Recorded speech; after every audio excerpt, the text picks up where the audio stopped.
नमस्कार, डेली 24 भारत देख रहे हैं आप। मैं हूं आपके साथ अनीता शर्मा। शुरुआत करते हैं उत्तर प्रदेश की बड़ी खबरों से।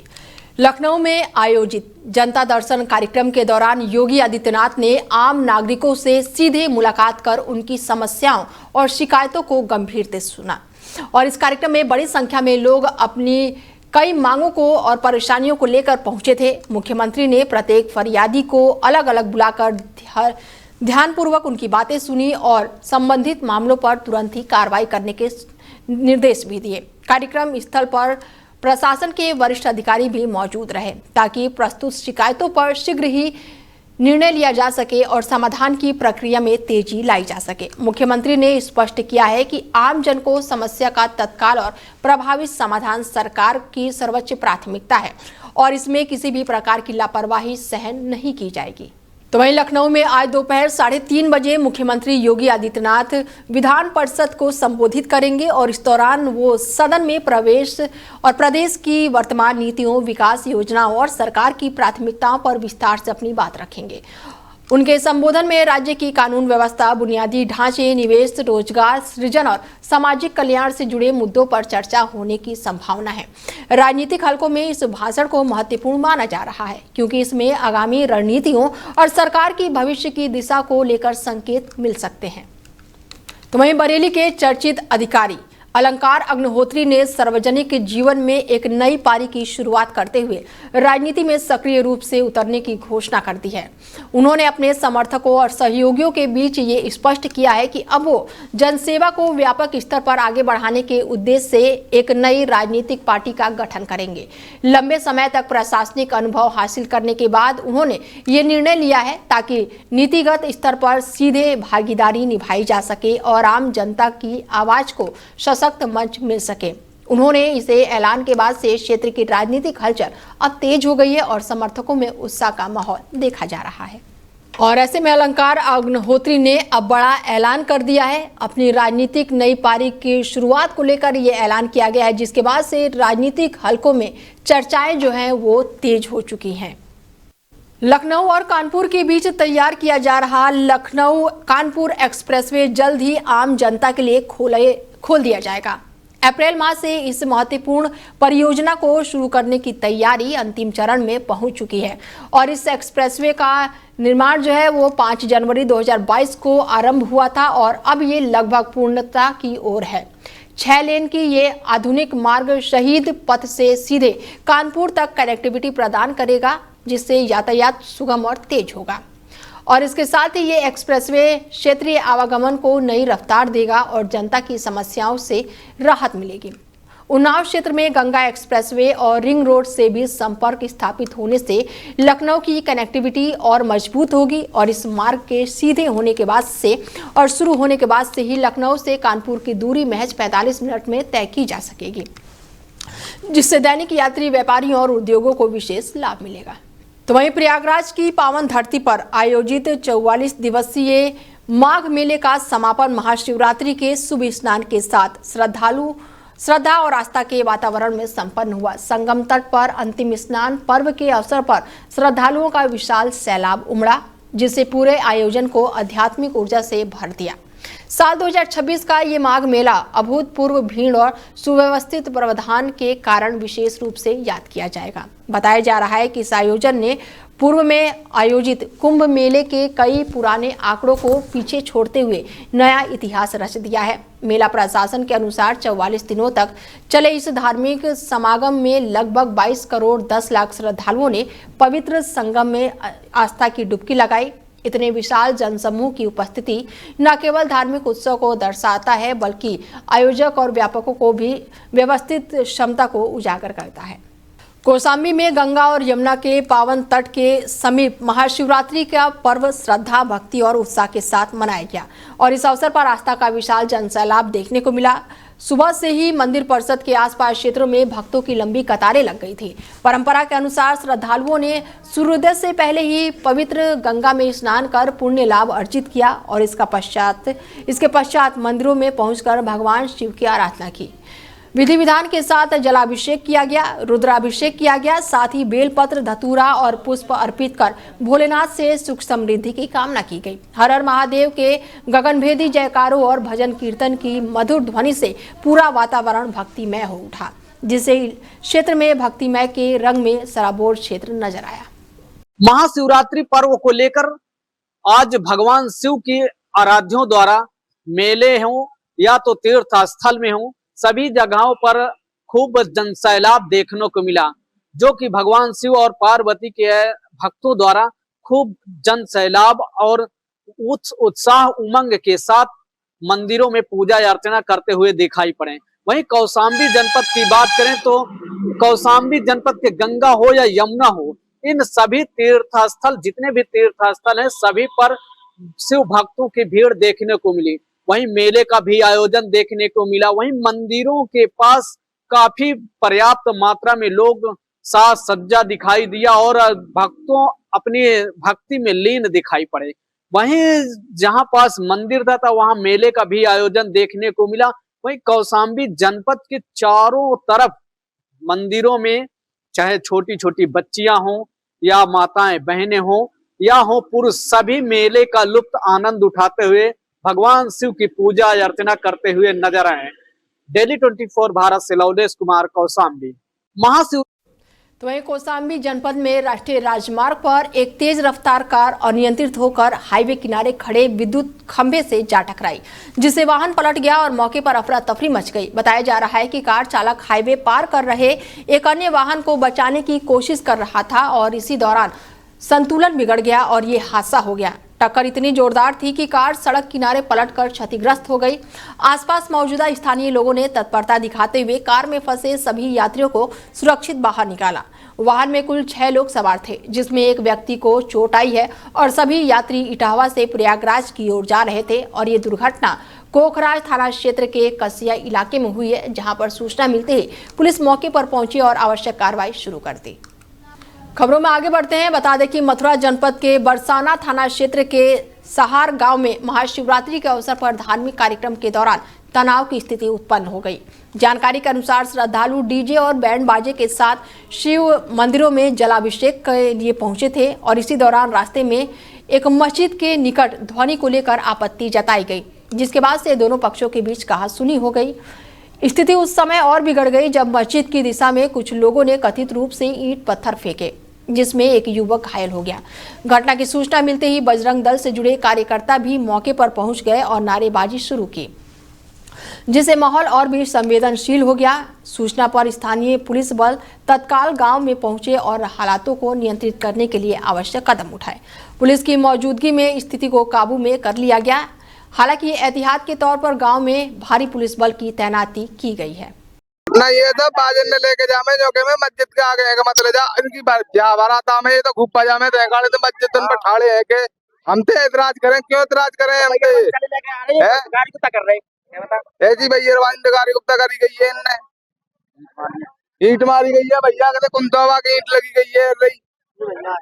बताओ दोबारा। हाँ जी, पुलिस क्या कह रही थी? गई है, गई साहब, 2 आदमी गए पुलिस वाले यहाँ से, दोबारा में मारी है ना। ये बड़ी मस्जिद के पास हुई, हमारी लेडीज जल लेकर आ रही थी तो वहां जाके बैंड बना रहा झजोड़ दिया कतई इन्हीं मियान ने।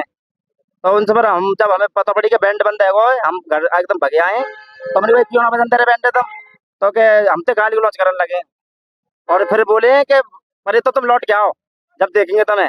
जब हमने आगे जहाँ बाबू जी तो गई है साहब ऐसे कर रहे हैं हमारे संग, तब ये 2 जने गए वहाँ, फिर हमारे गांव बस्ती के भी गए संग, तब उनके आ गई पर एक हमारे बालक की टाँट फाड़ दी है, सर फोड़ो यहाँ से पुलिस वाले के सामने। हमारे यहाँ कावड़ यात्रा निकल रही थी तो उन्होंने पहले हमारा बैंड बंद करवा दिया था और बोल रहे थे तुम दोबारा आना जब हम आपको बताएंगे। तो मुस्लिम लोगों ने, तो हम इधर यहाँ गंगा जी चौक पे हमारा शिव मंदिर है, हमने उधर जल चढ़ाया। तो हम दोबारा उधर उस गली से जा रहे थे, बैंड बजता हुआ जा रहा था, तो उस किसी बच्चे ने मेरे को एकदम ईंट मारी थी।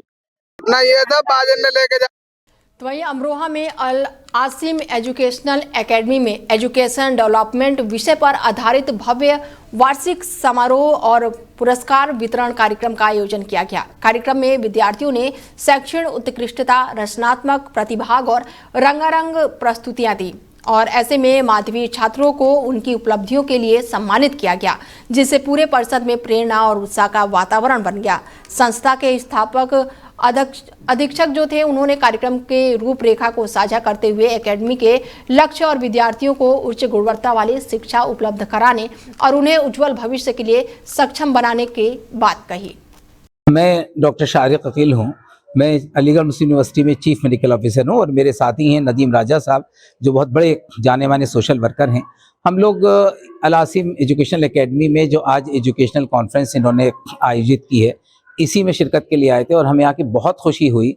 हमने जब ये देखा कि 7-8 साल के एक छोटे से मुद्दत के अंदर अल आसिम एजुकेशन सोसाइटी ने शिक्षा का बड़ा प्रसार किया है और समाज में शिक्षा के महत्व को दूर तक पहुंचाया है। आज भी इसी संबंध में ये कॉन्फ्रेंस थी, जिसका उद्देश्य ये है कि समाज का हर व्यक्ति जो है वो सशक्तिकरण की तरफ बढ़े। स्पेशली जो हमारी बच्चियाँ हैं, हमारी जो छात्राएँ हैं, हमारी लड़कियाँ हैं, उन तक एजुकेशन पहुंचे, क्योंकि एक लड़की अगर पढ़ जाती है तो पूरे की पूरा समाज, पूरा ख़ानदान और पूरी नस्ल उससे पढ़ जाती है। अलीगढ़ से हम लोग आसिम भाई का ये प्रोग्राम आसिम एजुकेशन एकेडमी में अटेंड करने आए और मैंने यहाँ की एक चीज़ और भी देखी। आज से 13 साल पहले जो हमें आया था, तो हम लोग इसी ज़मीन पे खड़े हुए थे और ये प्लान कर रहे थे कि आसिम भाई इसमें क्या आगे इस पर प्लानिंग है। तो हम लोगों ने कहा कि यार स्कूल इसमें बनाते हैं। और मैंने आज स्कूल में एक चीज़ आन के और देखी, डेवलपमेंट तो देखा स्कूल का, लेकिन मैंने एक चीज़ और देखी, सब धर्म के लोग हैं यहाँ। तो मुझे अच्छा लगा कि आसिम भाई की मेहनतें कामयाब हो रही हैं आहिस्ता आहिस्ता, क्योंकि ये जब भी अलीगढ़ आते थे वो सरसगीत का ख्वाब देखते थे कि यार नदीम भाई इसी तरह का कुछ सेटअप हमारा तैयार हो कि हम अलबरकात की तरह आगे एजुकेशन में जितना वो लोग काम कर रहे हैं, हम लोग भी आगे से काम करें। मैं अयोध्या में कैंट थाना पुलिस ने हाईवे पर सक्रिय लूट गिरोह का खुलासा करते हुए बड़ी सफलता हासिल की है। 7 सदस्यों वाले इस गैंग में से 2 आरोपियों को गिरफ्तार कर लिया गया है, जबकि अन्य आरोपी पहले से ही बस्ती की जेल में बंद है।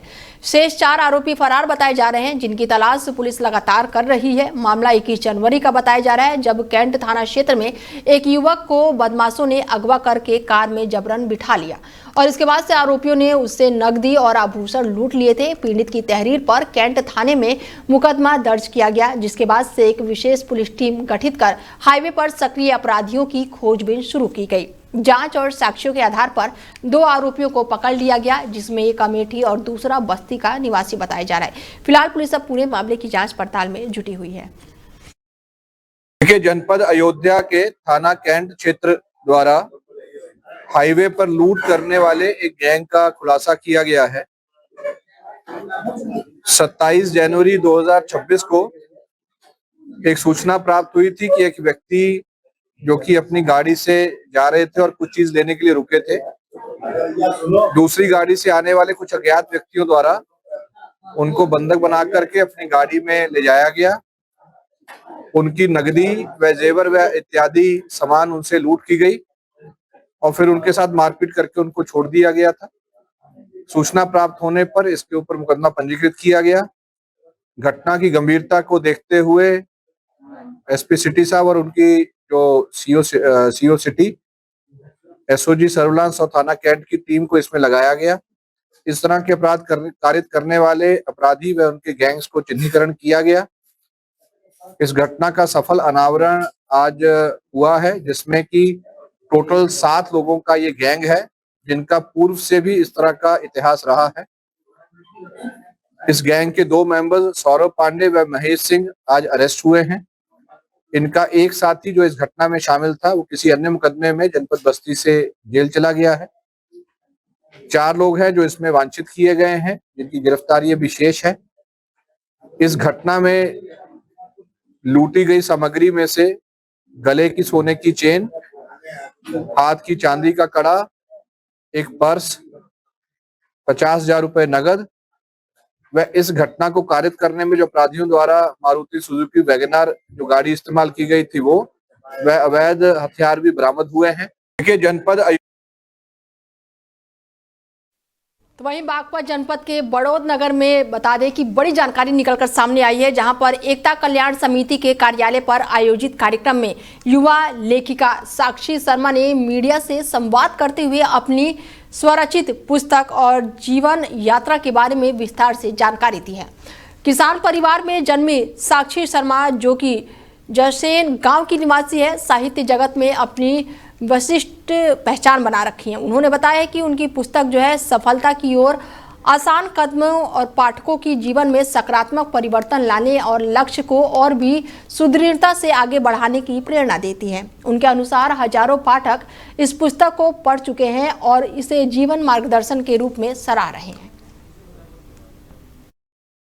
हर एक नौजवान बच्चे को, अपने क्षेत्र के हर एक नौजवान बेटा या बेटी या मेरे बहन या भाई जो भी हैं छोटे बड़े, उनको मैं अपने साथ में ले गई और एक अपने क्षेत्र के लिए एक अच्छा कार्य कर सकूं। युवाओं को क्या प्रेरणा संदेश देना चाहती हो आप? युवाओं को यही प्रेरणा संदेश देना चाहती हूँ, एक रोल मॉडल बनके उनको यही देना चाहती हूँ कि जैसे आप एक क्षेत्र चुनते हैं, वो क्षेत्र कैसे चुनना है और कैसे उसको चुना जाता है, इसीलिए मैं उनके लिए प्रेरणा बनना चाहती हूँ युवाओं के लिए। उत्तर प्रदेश के पुलिस महानिर्देशक राजीव कृष्ण ने कानून व्यवस्था की स्थिति को लेकर वरिष्ठ अधिकारियों के साथ विस्तार से समीक्षा बैठक की। उन्होंने कहा कि पिछले कुछ सालों में प्रदेश की पुलिसिंग व्यवस्था में व्यापक और सकारात्मक बदलाव आए हैं, जिसका साक्षी सभी पुलिस अधिकारी हैं और इन परिवर्तन यात्रा का सहभागी भी हैं। उन्होंने स्पष्ट किया कि जनता की शिकायतों की गुणवत्ता और समयबद्ध निस्तारण जनपदों के कार्यों के मूल्यांकन में सर्वोच्च प्राथमिकता पर रखा जाएगा। आगामी त्योहारों को शांतिपूर्ण और सकुशल संपन्न कराना पुलिस की प्रमुख जिम्मेदारी है। महाशिवरात्रि के मद्देनजर प्रमुख मंदिरों, नदियों और घाटों पर पर्याप्त सुरक्षा व्यवस्था और सुगम यातायात सुनिश्चित करने के निर्देश दिए गए। तो वहीं सीतापुर में उस समय राजनीतिक माहौल अचानक से ही गर्म हो गया जब रामपुर मथुरा थाने के बाहर धरना शुरू हो गया। ये पूरा मामला रामपुर मथुरा थाना क्षेत्र का बताया जा रहा है, जहां पर सुरजनपुर गांव से ये मामला जुड़ा हुआ है, जहां पर शनिवार रात को रामशंकर कश्यप के पुत्र का मुंडन संस्कार आयोजित किया गया था और परिवार के अनुसार कार्यक्रम के दौरान नाटक का आयोजन चल रहा था और देर रात करीब 2 बजे पुलिस टीम मौके पर पहुंची और कार्यक्रम की अनुमति से संबंधित दस्तावेज मांगे। आरोप है कि अनुमति पत्र प्रस्तुत न किए जाने पर पुलिसकर्मियों ने सख्ती दिखाई, मेहमानों के साथ अभद्रता और मारपीट की, भोजन को जमीन पर फेंक दिया और गृहस्वामी रामशंकर कश्यप को हिरासत में लेकर थाने ले गई। घटना की सूचना मिलते ही बीजेपी विधायक ज्ञान तिवारी रविवार को थाने पहुंचे और पुलिस की कार्रवाई पर गंभीर सवाल उठाए। तो वहीं अंबेडकर नगर जनपद में एक भीषण सड़क हादसे ने सनसनी फैला दी। अकबरपुर कोतवाली क्षेत्र के अंतर्गत बता दें कि हॉस्पिटल के पास एक तेज रफ्तार कार ने बाइक सवार को जोरदार टक्कर मार दी। टक्कर इतनी जोरदार थी कि बाइक सवार की मौके पर ही दर्दनाक मौत हो गई। हादसे के बाद से कार चालक वाहन छोड़कर फरार हो गया। घटना की जानकारी मिलते ही जिला अधिकारी खुद मौके पर पहुंचे और घटनास्थल का जायजा लिया। घटनास्थल की मौजूदा लोगों से जानकारी भी ली गई और कुछ देर बाद अकबरपुर थाने के प्रभारी निरीक्षक भी मौके पर पहुंचे और आगे की प्रक्रिया जो है वो तेज कर दी गई है। फिलहाल इस टक्कर के बाद से आसपास के क्षेत्रों में दहशत का माहौल है। दिनांक 15/2/2026 को थाना कोतवाली अकबरपुर क्षेत्रांतर्गत एकलव्य स्टेडियम के पास दसखारी रोड पर एक एक्सीडेंट की घटना कारित हुई है। मौके पर मेरे और SHO अकबरपुर जब पहुंचे और जानकारी की गई तो ज्ञात हुआ कि एक कार जो थी अकबरपुर से बसखारी की ओर जा रही थी ने एक लापरवाही पूर्वक वाहन चलाते हुए एक पल्सर बाइक से एक्सीडेंट कारित किया है, जिसमें पल्सर सवार व्यक्ति जिसका नाम राकेश कुमार है, वो न्यौकरिया क्षेत्र का रहने वाला है, जिसकी उम्र लगभग 40 वर्ष है, की मौके पर ही मृत्यु हो गई है। मृतक व्यक्ति के शव को मार्चुरी हाउस भेज दिया गया है। पंचायतनामा और PM की कार्रवाई की जा रही है। कार को अब पुलिस के कब्जे में ले लिया गया है। मौके पर कानून व्यवस्था की स्थिति सामान्य है। अग्रिम विधि कार्य। वहीं अंबेडकर नगर में ग्रामीण सफाई कर्मचारी संघ के जिला संगठन के 2 वर्षीय चुनाव शांतिपूर्ण माहौल में संपन्न हुआ। चुनाव परिणाम घोषित होने पर जिला अध्यक्ष पद के लिए शिव कुमार मौर्य को लगातार चौथी बार सफलता मिली, जिससे उनके समर्थकों में उत्साह का माहौल देखा गया। अन्य पदों पर भी नए पदाधिकारियों का चयन किया गया, जिसमें जिला मंत्री पद पर रुद्रसेन गौतम, जिला कोषाध्यक्ष के रूप में लालत प्रसाद भी चुनाव चुने गए चुनाव अधीक्षक शिवजी वर्मा ने सभी नवनिर्वाचित पदाधिकारियों को पद और गोपनीयता की शपथ दिलाई और संगठन को मजबूती के लिए निष्पक्ष और समर्पित भाव से कार्य करने का आह्वान किया। अकबरपुर में उत्तर प्रदेश पंचायती राज ग्रामीण सफाई कर्मचारी संघ का चुनाव हुआ, जिसमें जनपद के समस्त सम्मानित पदाधिकारियों कर्मचारियों के सहयोग से आशीर्वाद से हमें चौथी बार जिला अध्यक्ष होने का जो गौरव प्राप्त हुआ, उसके लिए मैं जनपद के समस्त योद्धाओं को जो हमारे लिए रात दिन मेहनत करके हमें जिताने का काम किया है, उनको मैं अपनी तरफ से ढेर सारी शुभकामनाएं देना चाहता हूं, ढेर सारी बधाई देता हूं। जनपद अंबेडकर नगर के विकास खंड अकबरपुर के डवाकरा हाल में जनपद के 9 विकास खंड से चल करके आए हुए सभी सम्मानित कर्मचारी पदाधिकारी ने जो नई जिम्मेदारी चुनाव के माध्यम से देने का काम किया है, ये नवनिर्वाचित टीम आदरणीय जिला अध्यक्ष उत्तर प्रदेश पंचायती राज ग्रामीण सफाई कर्मचारी संघ के श्री शिव कुमार मौर्य जी, जिला मंत्री पद पर निर्वाचित हुए आदरणीय श्री रुद्रसेन गौतम जी और जिला संगठन मंत्री पद पर भूपेंद्र नाथ जी, जिला संप्रेक्षक पद पर रामप्रीत जी, जिला कोषाध्यक्ष पद पर लालता प्रसाद जी को निर्वाचित इस जनपद अंबेडकर नगर के 1756 कर्मचारियों ने जो चुनने का कार्य किया है, मैं जनपद अंबेडकर नगर की तरफ से उत्तर प्रदेश पंचायती राज ग्रामीण सफाई कर्मचारी संघ का पूर्व प्रांतीय उपाध्यक्ष होने के नाते मैं दिल की गहराइयों से स्वागत करता हूं, हृदय से आत्मीय अभिनंदन वंदन करता हूं और मीडिया का बहुत बहुत धन्यवाद करना चाहूं।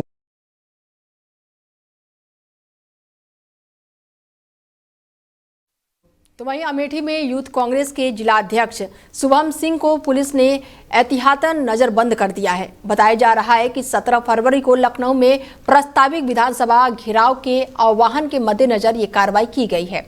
कांग्रेस पार्टी ने मनरेगा का नाम परिवर्तन के विरोध में राजधानी में प्रदर्शन की घोषणा की थी, जिसे लेकर प्रशासन सतर्क हो गया। सुबह से ही शुभम सिंह के आवास के बाहर पुलिस बल तैनात कर दिए गए और उनके आवागमन पर रोक लगा दी गई। जिला अध्यक्ष ने अपने घर से एक वीडियो जारी कर इस कार्रवाई का विरोध जताया। उनका कहना है कि सरकार विपक्ष की आवाज को दबाने का प्रयास कर रही है और ये लोकतंत्र अधिकारों पर सीधा प्रहार है। उन्होंने आरोप लगाया कि जनहित के मुद्दों को उठाने वालों को रोकना सरकार की घबराहट को दर्शाता है।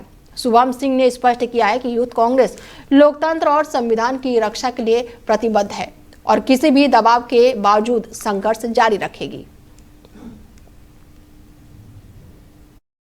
जैसा कि आज ये मैं अपने आवास पे उपस्थित हूँ, योगी जी की पुलिस हमारे आवास को पूरी तरीके से घेर लिया है, मुझे हाउस अरेस्ट कर लिया है।